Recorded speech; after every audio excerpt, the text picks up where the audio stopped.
A'udzubillahi minasyaitonirrajim. Bismillahirrahmanirrahim. Alhamdulillahirabbil alamin. Nahmaduhu wa nasta'inu ilaha illallah wa nashhadu anna Muhammad wa ala alihi wa sahbihi ajmain. Alhamdulillah, syukur pada Allah Subhanahu wa taala. Salawat dan salam kita panjatkan kepada baginda Nabi sallallahu alaihi wasallam. Allahumma salli ala sayyidina Muhammad wa ala alihi wa sahbihi ajmain. Berjumpa kembali kita pada pagi ini, alhamdulillah, dalam sesi tadabbur harian. InsyaAllah satu hari satu muka surat. Hari ini kita akan bersama-sama di muka surat yang ke-294, insyaAllah, muka surat 294. Kita akan bersama-sama insyaAllah hari ini di ayat surah Kahfi. Alhamdulillah, kita telah baru memasuki surah Kahfi, dan pada kali ini insyaAllah kita akan bersama-sama di ayat yang ke-5 sehingga ayat yang ke-15 insya-Allah. Kita akan tengok apakah yang disebutkan oleh Allah Subhanahu wa taala kepada kita semua insya-Allah di dalam muka surat ini. Allah Taala ceritakan kepada kita dalam muka surat ini insya-Allah. Sebelum daripada itu kita ingatkan kembali insya-Allah, sebelum daripada ini kita telah ceritakan, iaitu dalam sesi sebelum daripada ini muka surat 293. Allah Subhanahu wa taala ceritakan kepada kita tentang beberapa perkara tentang Kahfi ini sebagai permulaan. Dan yang keduanya, kita ingat kembali bahawa surah Kahfi ini sebab nuzulnya adalah kerana beberapa orang daripada orang-orang musyrik Mekah ni yang tak puas hati, tak tahu bagaimana nak buat dengan Muhammad ini. Jadi mereka telah pergi berjumpa dengan padri-padri, dengan rabai-rabai Yahudi yang berada di Madinah, di Yasrib pada masa itu, dan mereka bertanya kepada rabai-rabai ni, kepada pendeta-pendeta Yahudi ni, apa nak tanya kepada Nabi Muhammad sallallahu alaihi wasallam ni. Jadi mereka telah, rabai-rabai ni, padri-padri ni, pendeta-pendeta Yahudi ni telah memberitahu kepada orang-orang musyrikin Mekah ni bahawa tanya begini kepada Muhammad. Kalau dia jawab semua sekali, maka artinya dia ni bukan Rasul. Tapi kalau dia jawab 2 daripada 3, maka itu tanda dia adalah Rasul. Jadi alhamdulillah, kita tengokkan, kita telah cerita semalam bagaimana Nabi SAW, satunya ialah Nabi tidak menyebutkan insya-Allah semasa berjanji dengan orang-orang kafir Quraisy ini, dan menyebabkan Allah Ta'ala melambatkan cerita tentang apa yang ditanya tu, menjawab jawapan tu, sehingga ada yang kata 15 hari, ada yang kata 17 hari. Jadi insya-Allah kita akan tengok hari ini sambungan dia, apa yang diceritakan oleh Allah Subhanahu wa taala di dalam muka surat 294 pada hari ini. A'udzubillahi minasyaitonirrajim.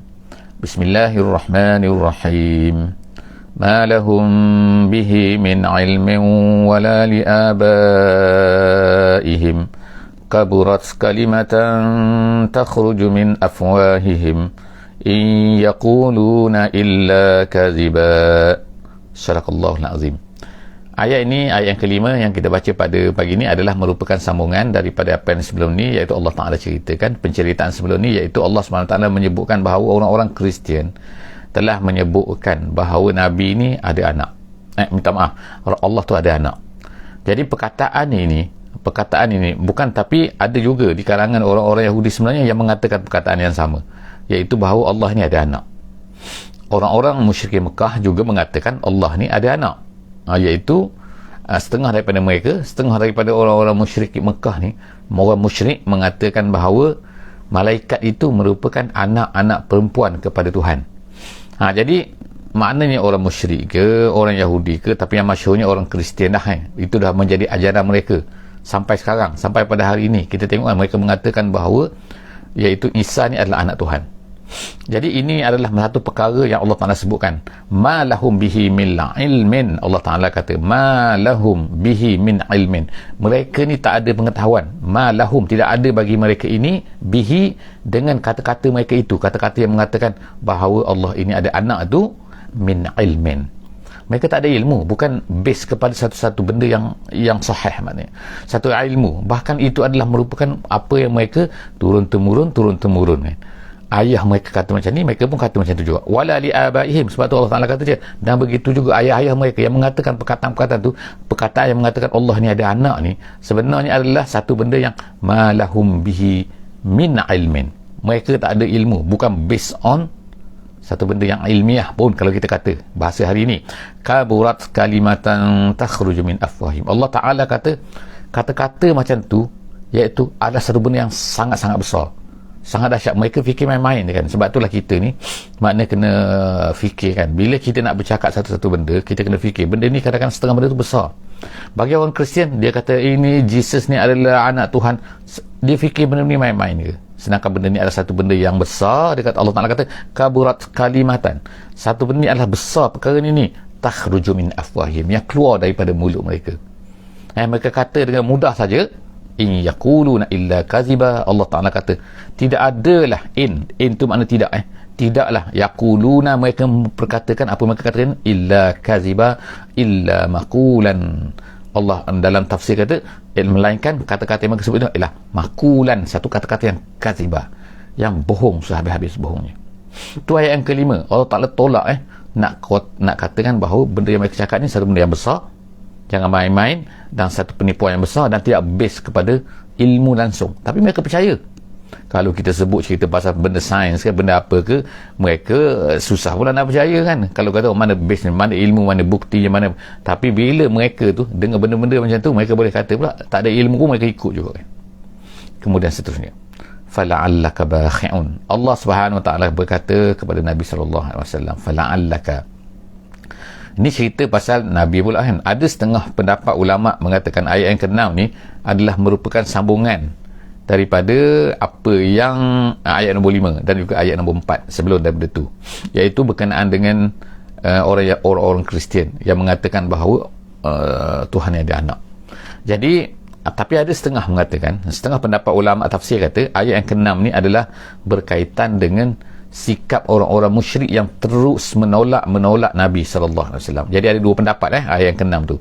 Setengahnya ialah berkaitan dengan Nabi merasai sangat sedih dengan keadaan orang-orang Yahudi, orang Kristian yang mengatakan bahawa Allah ni ada anak. Tapi ada mengatakan, pendapat yang kedua mengatakan bahawa ayat yang ke-6 ni adalah berkaitan dengan Nabi sedih kerana orang-orang musyrik ni tetap juga tidak mahu menerima dakwah.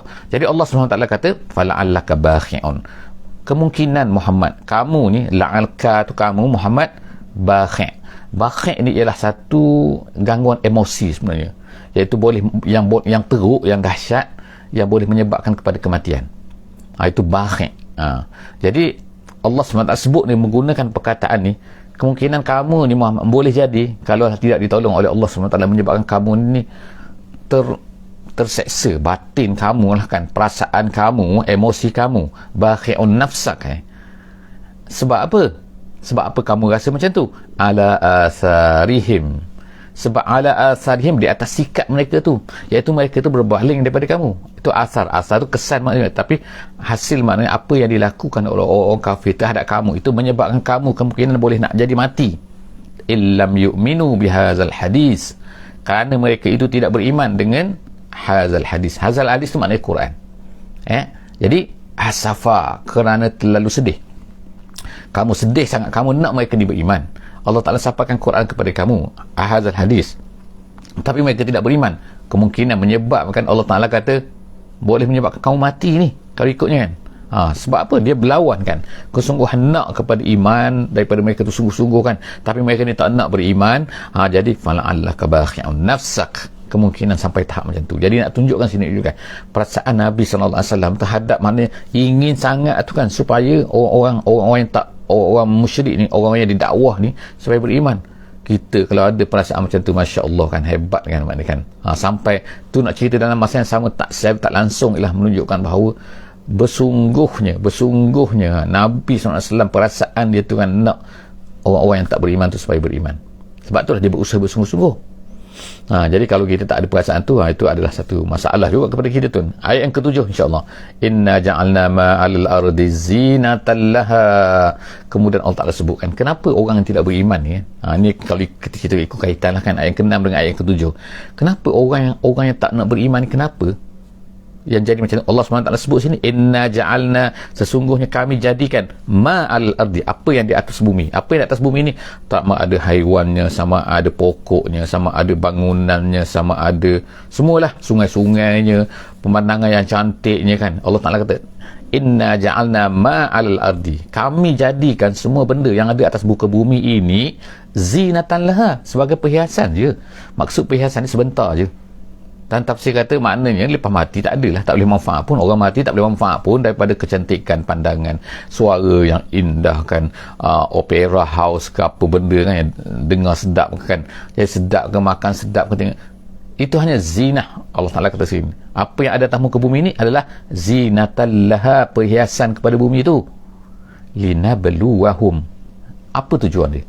Allah Ta'ala sebut sini, tujuan dia adalah linabluwahum, untuk kami cuba mereka tu, manusia tu, ayyuhum ahsanu amala, siapakah di kalangan mereka ni yang terbaik amalannya. Itulah tujuan dia.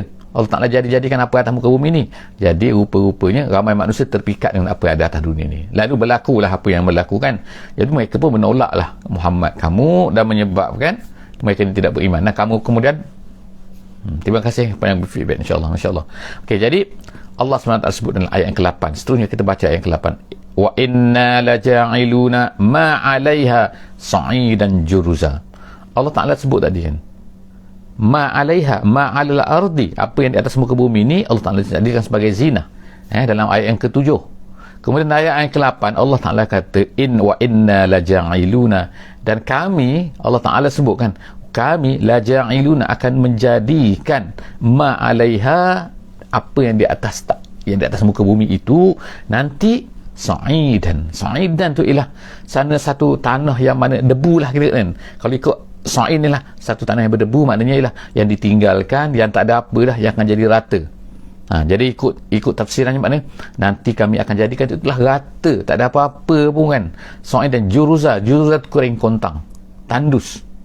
Maknanya bumi ni Allah Ta'ala boleh ubah nanti. Allah akan, bukan boleh, Allah Ta'ala akan ubah dia, akan tak ada apa-apa pun. Jadi maknanya kalau kita tengok kan, kalau kita tengok sendiri pun kan, dalam makna apa yang berlaku lah kan, kita tengok sejarah-sejarah dulu. Di sini ada tamadun, di sini ada tamadun, di Mesir ada tamadun, di Iraq ada tamadun, di Indus ada tamadun kan. Tapi sekarang mana pergi? Kita tengok yang tinggalnya lah rumah-rumah yang kosong, ataupun kita tengok kan tinggalan-tinggalan kan, hanyalah merupakan, tengok kan piramid, ada piramid saja. Mana istana mereka, mana istana Qarun, mana istana Namrud, mana, semua tak ada kan. Jadi macam mana Allah SWT sebutkan, dia boleh jadikan benda tu macam tu lah nanti.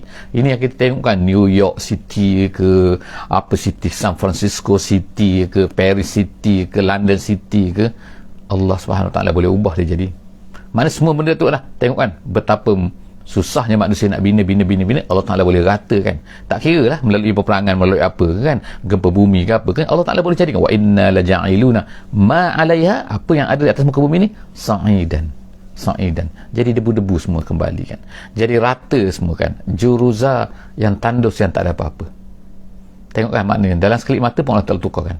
Jadi nak katakan itulah merupakan zina.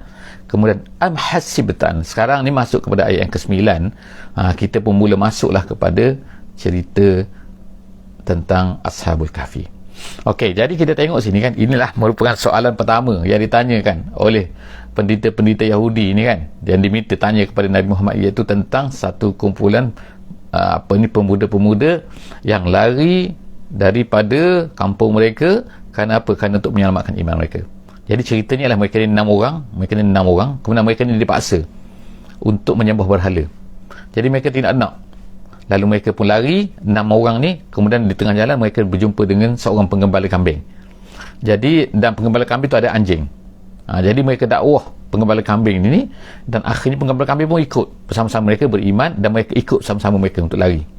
Jadi yang ada sekarang ialah 7 campur dengan seekor anjing tadi tu. Tu cerita dia lah kan, sebagaimana disebutkan oleh ahli-ahli tafsir. Kita tengok seterusnya apa Allah Ta'ala kata. Am hasibta anna ashabal kahfi war raqim, adakah kamu menyangka, am hasibta, adakah kamu menyangka, anna ashabal kahfi, bahawa ashabul kahfi itu, war raqim, raqim ni ialah batu yang ditulis padanya nama-nama. Itu maksud kebanyakan daripada ulama tafsir yang mengatakan itu maksud raqim, iaitu batu-batu yang dituliskan padanya nama-nama mereka ini. Nama-nama siapa? Itu orang yang lari ni. Ada yang katakan bahawa ditulis nama tu kerana inilah merupakan penjahat-penjahat. Jadi nama-nama tu nama penjahat lah konon-kononnya pada masa tu, yang telah lari daripada kampung mereka tu, yang hilang ni. Dikatakan hilang lah bagi orang negeri tu. Jadi berapa Berapa orang mereka ni kan? Itu dia kata 6 orang, 7 orang termasuk dengan ni. Wallahu a'lam bissawab. Jadi bagi kita ialah Ar-Raqim tu ialah batu tu, yang tulis nama tu. Kanu min ayatina. Allah Taala sebutkan sini, am hasibta, adakah kamu sangka, adakah kamu rasa, adakah kamu bahawa Ashabul Kahfi tu dan juga papan tu, papan yang tercatat nama mereka itu yang dikatakan kekal tu, kanu min ayatina ajaba, adakah kamu rasa itu adalah satu benda yang pelik? Pelik kenapa? Maknanya pelik kenapa? Mereka boleh tidur sampai 300 tahun lebih ni kan, macam mana pelik? Allah tak sebut nasi pelik ke benda tu? Sebab apa? Bagi Allah Subhanahu Wa Taala dia tak pelik. Jadi sebab tu ada soalan depan tu, adakah, maknanya kan, am hasibta, adakah kamu menyangka, kanu min ayatina ajaba, yang pelik sangat ke? Kalau kita cakap bahasa kan, bahasa simple kan, pelik sangat ke? Apa yang mereka tu? Jadi kemudian Allah Taala ceritakan izn. Maknanya perkara ini adalah tidak pelik bagi Allah Subhanahu Wa Taala, sebab Allah Taala kalau dia nak jadikan satu benda, kun fayakun.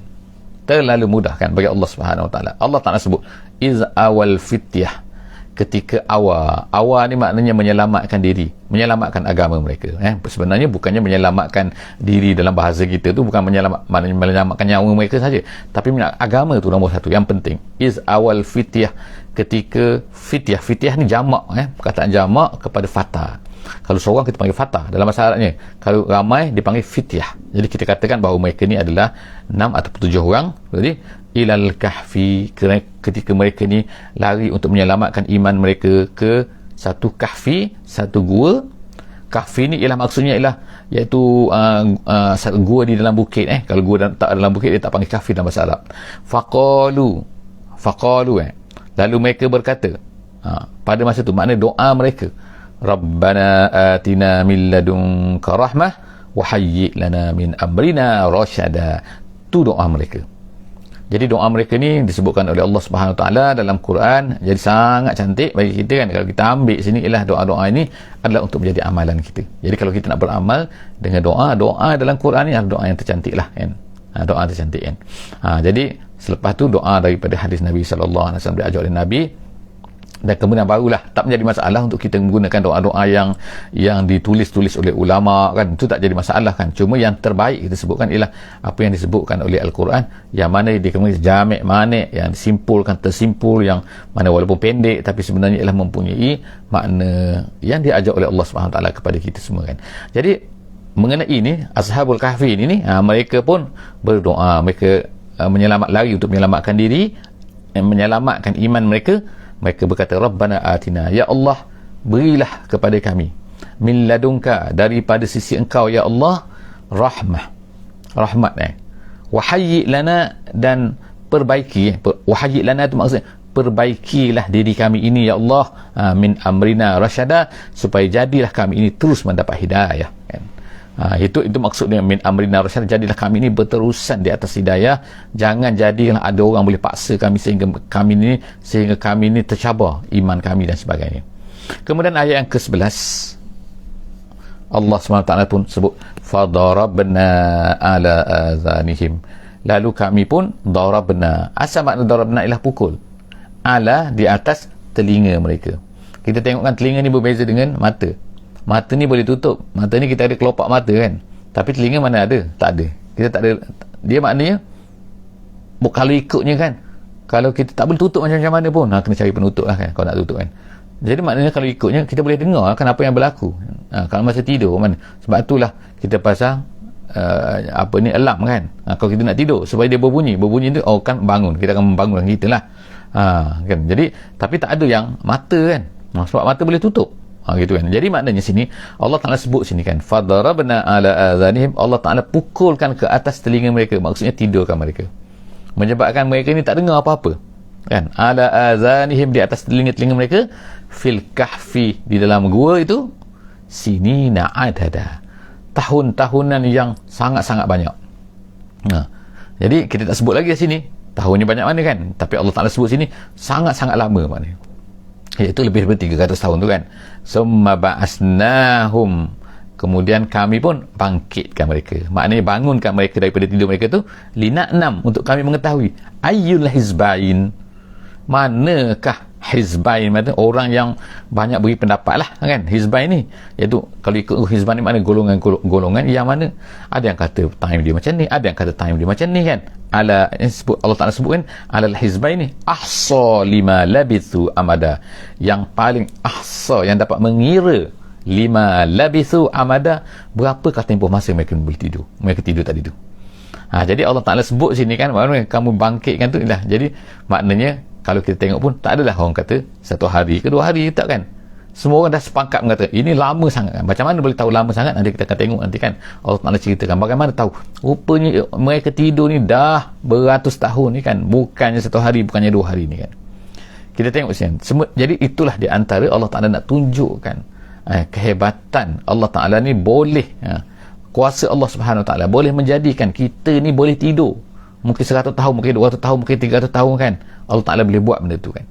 Tak perlulah kalau sekarang ni saintis cubalah mencabar macam ni kan, nak bagi orang tidur tu, tapi tak ada kan. Jadi Allah Ta'ala sebut sini Ashabul Kahfi ni, kemudian Allah Ta'ala sebut nahnu naqussu alaika ya Muhammad, kami menceritakan kepada kamu wahai Muhammad naba'ahum bil haqq, cerita mereka dengan benar. Apa yang diceritakan oleh orang lain itu Israeliat ke, cerita daripada orang Yahudi ke, cerita Bani Israel tentang mereka ni kan, itu semua adalah cerita-cerita yang tak betul kan. Banyak tak betul. Apa yang paling betul ialah yang dalam Quran ni. Jadi sebab tu Allah Ta'ala katakan, apa yang aku cerita ni, apa yang kami ceritakan kepada kamu wahai Muhammad, inilah cerita yang paling betul. Nahnu naqussu alaik naba'ahum, berita mereka, cerita mereka bil haqqi innahum. Jadi Allah Ta'ala kata mereka adalah merupakan, satunya adalah pemuda-pemuda fityah, maknanya bukan orang yang dah berumur lah. Maksudnya kan mereka adalah pemuda-pemuda amanu bi rabbihim, yang beriman dengan Tuhan mereka. Maknanya benar iman mereka ni kan, bukan mereka ni adalah daripada agama-agama yang mengarut-ngarutkan. Wazidnahum huda, dan kami tambahkan kepada mereka dengan petunjuk. Kenapa? Kerana kesungguhan mereka, kerana keyakinan mereka, kerana mereka ni sanggup untuk menjaga akidah. Jadi Allah Ta'ala tambah. Ini pengajaran untuk kita, iaitu maknanya kan, kalau kita berusaha, Allah Ta'ala akan tambahkan. Kalau kita ni malas untuk berusaha untuk menjaga agama kita sendiri, menjaga akidah kita, macam mana Allah Ta'ala nak tambahkan? Jadi insya-Allah kan, dengan kita menambah orang usaha-usaha, jadi apa yang kita buat insya-Allah hari ni kan, hari ni kita cuba kan untuk membaca Quran, untuk tadabbur Quran kan, untuk bersungguh-sungguh dengan Ramadan nanti dan sebagainya kan. Maka usaha kita, kalau kita berusaha, Allah Ta'ala akan beri, akan tambah lagi dari pihak Allah Subhanahu Wa Ta'ala. Jadi seterusnya Allah Subhanahu Wa Ta'ala sebut sini nahnu naqussu, seterusnya Allah Ta'ala kata wazidnahum huda, ayat yang ke-14 sekarang ya, ayat yang ke-14 Allah SWT sebut warabatna ala qulubihim, dan kemudian kami rabatna. Rabata ni maknanya ikat, maknanya kalau rabitah makna ikatan. Jadi warabatna, kami ikatkan ala qulubihim, iaitu maksudnya ikat di atas hati mereka ni, iaitu maksudnya ialah dengan qawwaina alal haqqi, kata dalam tafsir, iaitu kami kuatkan hati mereka ni di atas keimanan mereka tu. Mana tak longgar, tak boleh cabut dengan mudah kan. Iman mereka dah yakin macam tu dengan apa yang betul tu kan. Sebagaimana kita sebut tadi bahawa mereka ni dipaksa untuk menyembah berhala. Bilakah mereka ni, ada yang kata, pendapat yang ramai mengatakan bahawa ianya berlaku di antara selepas daripada Nabi Isa ni diangkat oleh Allah Subhanahu Wa Ta'ala. Makna selepas Nabi Isa dah tak ada, mereka ni adalah merupakan pengikut ajaran yang benar, mengikut ajaran apa yang dibawa oleh Nabi Isa alaihissalam, dan kemudian mereka ni tiba-tiba dipaksa. Ada yang kata peristiwa ni Ashabul Kahfi ni berlaku sebelum daripada Nabi Isa, tapi itu pendapat yang kurang kuat sikit. Pendapat yang lebih kuat ialah mereka ni ianya adalah berlaku selepas daripada Nabi Isa, sebelum daripada kedatangan Nabi Muhammad sallallahu alaihi wasallam. Jadi kalau kita tengoklah sekarang ni Ashabul Kahfi ni, ada orang kata di Jordan kata inilah tempatnya, ada orang kata di Turki inilah tempatnya, tapi yang penting ialah Allah SWT tak sebutkan tempat-tempat tu kan. Sama ada ia berlaku di bandar mana, di Palestin kah, di Turki kah, di manakah, wallahu a'lam bisawab. Maknanya kita boleh lah, walaupun ramailah kan pendapat ulama katakan itu berlaku di Jordan kan. Jadi di Jordan ni, di Amman tu, di Amman Jordan tu ada satu kubur kan, dikatakan inilah tempat dia, gua tu yang dikatakan inilah tempat Ashabul Kahfi itu berlaku. Jadi itu bukanlah menjadi satu makna kewajipan untuk kita percaya, yakin dan sebagainya kan. Terpulang kita nak percaya, kita nak tengok, kita silakan Tapi Allah SWT yang pentingnya ialah tak sebut nama-nama mereka. Allah tak sebut nama anjing, tak sebut kan. Bang, begitulahnya kan. Sebab apa? tempat pun tak sebut di mana kan gua tu kan. Sebab yang penting tu ialah pengajaran kita ambil kan. Tapi kalau ikut setengah-setengah lah, mana kan orang yang buat kajian, dia nak ni fakta begini ni. Jadi setengah-setengah benda, yes, kita perlukan kepada fakta, benda-benda saintifik dan sebagainya kan. Tapi benda-benda macam ni ialah benda-benda cerita macam ni ialah Allah SWT tak banyak ceritakan kepada kita fakta-fakta. Dalam Quran Allah akan cerita, tak sebutkan tempatnya. Nabi Musa berjumpa dengan Khadir di mana kan, tak sebutkan tempatnya. Tapi yang penting tu ialah pengajaran yang kita ambil. Jadi kita kena fikir banyak kepada pengajarannya, bukan kepada fakta-fakta peristiwa. Takut kita pun terheret sama kadang-kadang nak tahu peristiwa ni berlaku ni, nama siapa dan sebagainya kan. Kemudian gantunglah macam tu dan sebagainya lah kan. Wallahu a'lam bissawab. Jadi Allah Ta'ala sebut sini warabatna ala qulubihim. Apabila dia ni dah berusaha macam tu, Allah Ta'ala kuatkan hati mereka tu di atas keimanan. Iz qamu, ketika mereka ni bangun, faqalu rabbuna rabbus samawati wal ard. Ini yang dikatakan semasa mereka tu menentang, tidak mau menerima untuk sujud kepada berhala. Apabila mereka ni dipaksa, lalu mereka melarikan diri kan.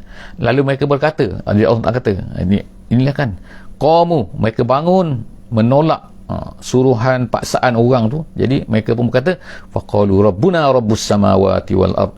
Tuhan kami hanyalah Tuhan langit dan juga Tuhan bumi. Lan nad'u, kami tak akan berdoa, tak akan menyembah, tak akan beribadah, tak akan min dunihi, selain daripadanya, ilahan, menjadi sembahan, menjadi tempat kepatuhan. Faqalu, lalu Allah Ta'ala kata laqad qulna idzan syatata. Kalau kami kata pemuda-pemuda ni, kalau kami berkata demikian, iaitu kata ada Tuhan lain selain daripada Allah Subhanahu Wa Ta'ala ni, kul idzan syatata. Kalau kami macam tu, kami sebenarnya telah teruk. Betul. Syatata ni maknanya lah, kalau kami ikut cakap kamu semua ni kan, nak maksa kami ni kan, kami teruk sangat lah. Syatata ni maknanya teruk lah, dahsyat ni. Tak patut sangat. Jadi Allah SWT sebutkan selepas daripada tu, iaitu haula'i qaumun ittakhazu min dunihi aliha. Mereka pun berkata, kaum-kaum kami ni, mereka kata kaumuna, kaum-kaum kami ni, dia kata ittakhazu min dunihi aliha, telah mengambil selain daripada Allah Subhanahu Wa Ta'ala sebagai sembahan. Jadi maknanya daripada sini kita boleh faham kan, pada masa tu maknanya mereka saja yang beriman. Jadi daripada apa ni? Daripada ayat yang ke-15 ni, mereka kata bahawa kaumuna, kaum kami ni telah mengambil selain daripada Allah Subhanahu Wa Ta'ala sebagai Tuhan. Jadi sebab itulah mereka terpaksa lari, dan mereka tu terpaksa, bila sebut kaum tu bangun untuk menyatakan bahawa apa yang kamu buat semua ni adalah tak betul. Menyembah selain daripada Allah adalah tak betul. Sebab itulah kami ni terpaksa melawan balik, dan mereka berkata apa yang kamu kata ni adalah merupakan satu benda yang syatata, satu benda yang tak patut bagi Allah Subhanahu Wa Ta'ala. Kamu ambil Tuhan-Tuhan yang lain selain daripada Allah. Jadi mereka pun kata haula qaumuna ittakhazu min dunihi aliha, kemudian laula ya'tuna alaihim bisultanin bayyin. Dia kata laula maksudnya ialah halla dalam bahasa Arab. Halla ni mana? Kenapa tidak maksudnya? Kenapa tidak bawakan ya'tuna alaihim bisultanin bayyin? Kenapa tak berikan hujah? Kalau nak katakan bahawa Tuhan ni patung ni Tuhan, kenapa tak bawa hujah sultanan bayyin? Maksudnya hujah yang jelas, maknanya kan. Bayin tu jelas. Sultan itu bukan sultan, tapi maksud sultan itu bukan ketua negara tu, bukan, tapi maksud sultan sini ialah maksudnya hujah.